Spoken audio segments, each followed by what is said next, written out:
से दिल्ली की सड़कों से होती हुई भाग रही थी। ट्रैफिक और रूल्स जैसे इस कार और इसमें बैठे लोगों के लिए बने ही नहीं थे। शिवम हैरत में उस आदमी को देखता रहा। कई दफा पूछने पर भी कि ये सब क्या हो रहा है और क्या उसे किडनैप कर लिया गया है, उस आदमी की तरफ से कोई जवाब नहीं आया और शिवम ने भी अपनी कोशिशें बंद कर दी। अब वो सिर्फ इस सफर के खत्म होने का इंतजार कर रहा है और इस डर से जूझ रहा है कि क्या उसे वाकई में सर के पास ले जाया जा रहा है। क्या आज वो होगा जिससे वो पिछले 10 सालों से भागता आ रहा है। खैर, शिवम अपनी सोच को टटोल ही रहा था कि अचानक तेजी से कार के ब्रेक्स लगे और शिवम आगे की तरफ खिसक गया।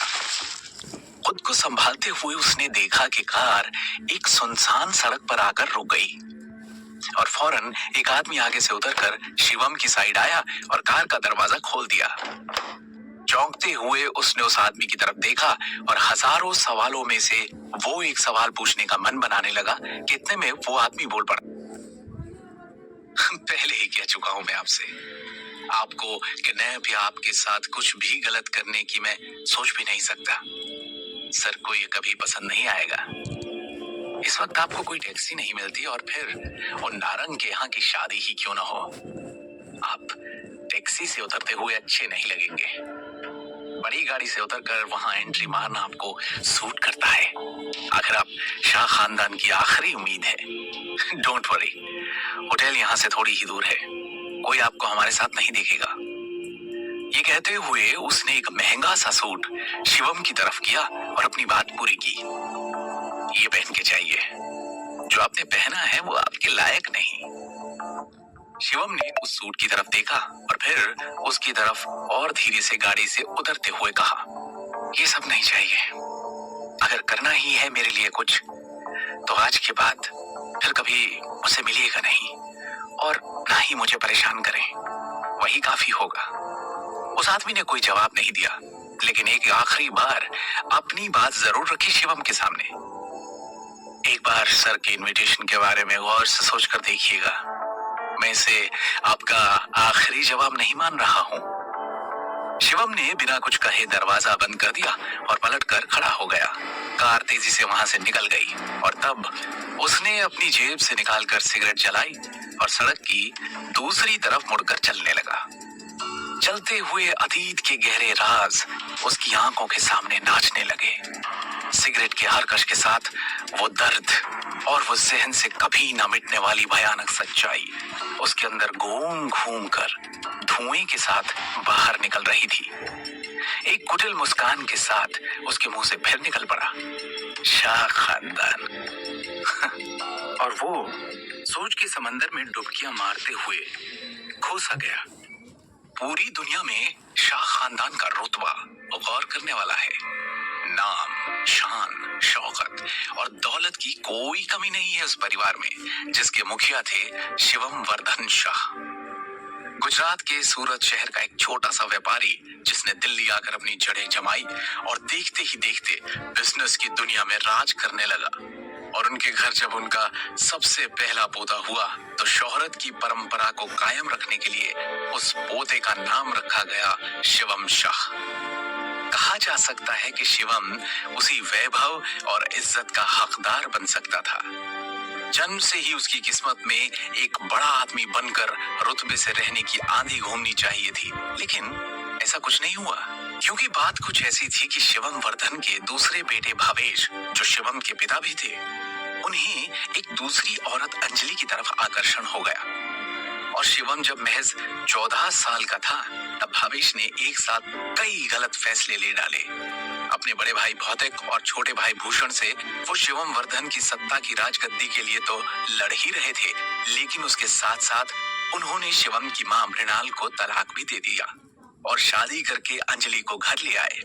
मृणाल को उस तलाक से ज्यादा दुख इस बात का था कि पूरी जिंदगी उसने भावेश का साथ दिया, उसके साथ कदम से कदम मिलाकर खड़ी रही। यही नहीं, जब बीच में बिजनेस को गहरा धक्का लगा था तब उस गरीबी और परेशानी के दिनों में भी उसने भावेश का हाथ और साथ कभी नहीं छोड़ा था। और उसी भावेश ने आज दिल्ली के एक दूसरे अमीर घराने की लड़की अंजलि के साथ उससे रिश्ता तोड़ लिया था। यूं तो मृणाल एक साधारण परिवार की लड़की थी, लेकिन इरादों की मजबूत और जिगर की एकदम पक्की थी। हारना और जिंदगी के उतार चढ़ाव से थक कर उनके आगे झुक जाना जैसे उसने कभी सीखा ही नहीं था। और फिर आया वो दिन जब मृणाल ने भावेश के खिलाफ आवाज उठाई। भावेश एक दूसरी औरत के बस में अपने आवेश तक को खो चुका था। उस दिन उसने अपनी सारी हदें पार कर दी जब उसने मृणाल पर हाथ उठाया। मृणाल की आवाज दबाने के लिए उसे शिवम वर्धन ने भारी रकम देने का प्रस्ताव रखा था, लेकिन स्वाभिमानी मृणाल ने बिना कुछ लिए अकेले घर छोड़ने का फैसला ले लिया, क्योंकि शिवम अपनी माँ से अलग नहीं होना चाहता था। इसलिए उसने भी शाह फैमिली की सारी रुकावटों को पार कर अपनी माँ के साथ शाह मैंशन छोड़ दिया था। बस तब से ही शिवम और मृणाल शाह फैमिली की नजरों से दूर एक ठीक ठाक जिंदगी गुजार रहे थे।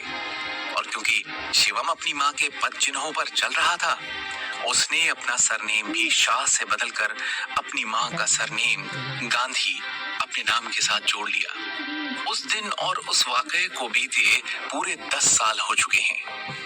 3 साल पहले कैंसर की वजह से मृणाल ने भी दम तोड़ दिया।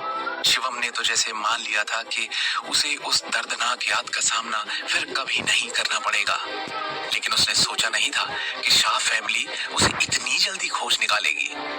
पर क्यों, आखिर क्यों?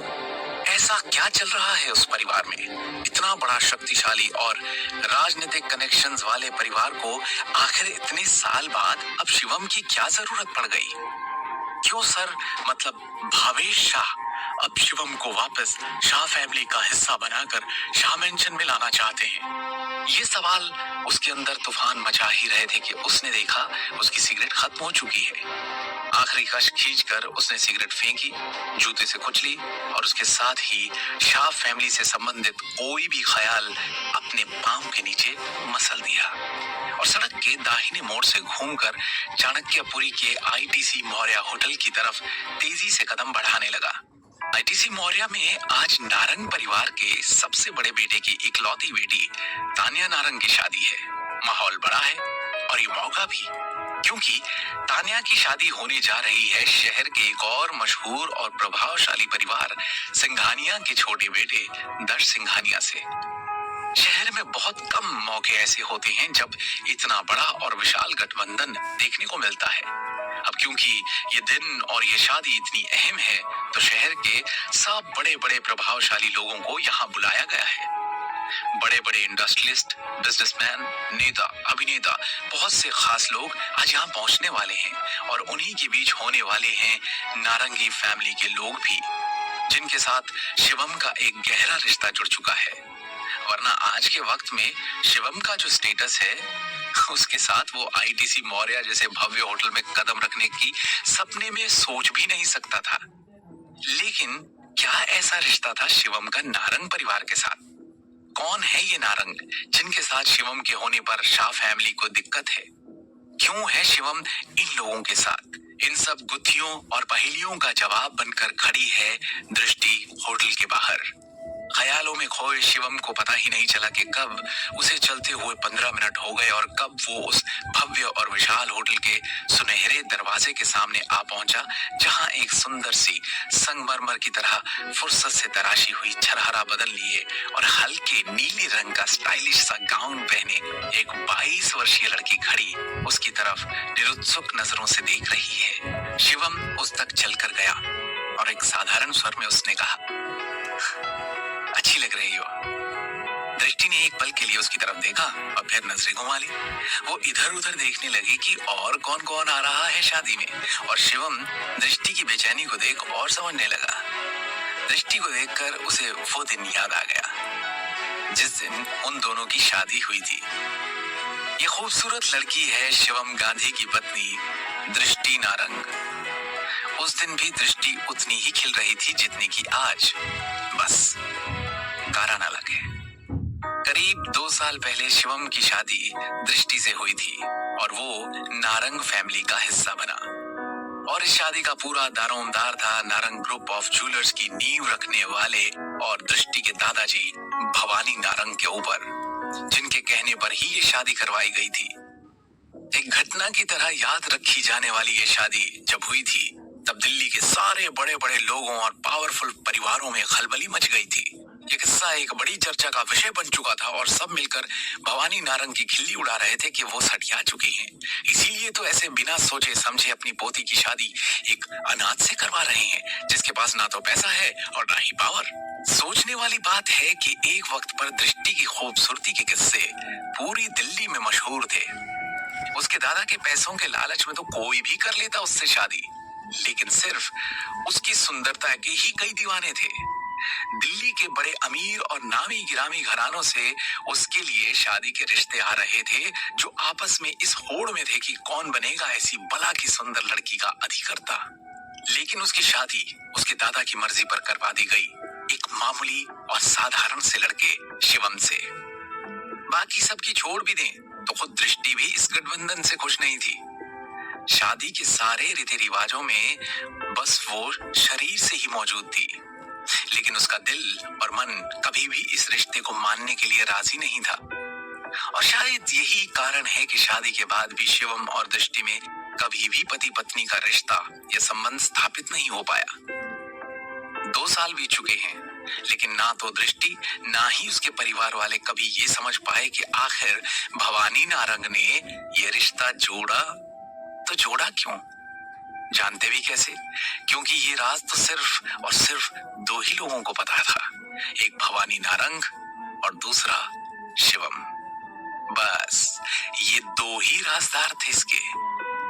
एक गहरा राज था जो कारण बना था इस जोड़ी का, और 1 साल पहले जब भवानी नारंग का स्वर्गवास हुआ, उसके बाद अब सिर्फ और सिर्फ एक ही वजह है, शिवम, जो जानता है इस रिश्ते का असली सच।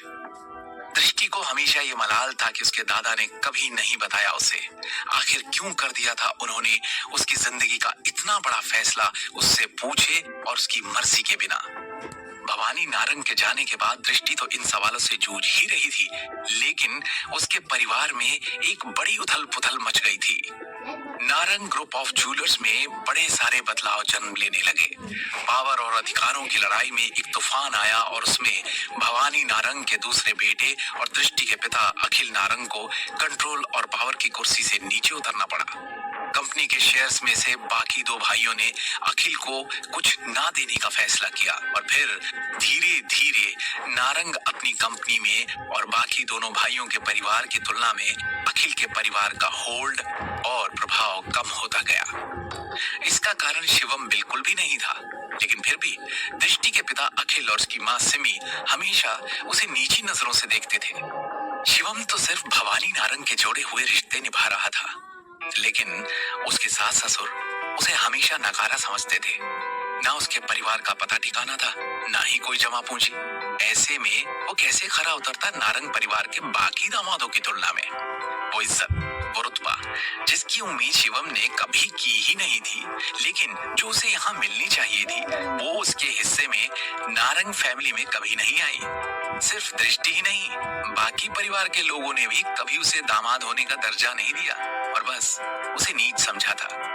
खैर, यहाँ होटल के बाहर खड़े शिवम समझने की कोशिश कर ही रहा था कि दृष्टि की बेचैनी का कारण क्या है कि इतनी में दृष्टि उसकी तरफ मुड़ी और तपाक से बोल पड़ी, शिवम प्लीज अंदर रिसेप्शन के बाद डिनर के वक्त ज्यादा बात मत करना। शिवम बिना कोई जवाब दिए आगे बढ़ने लगा।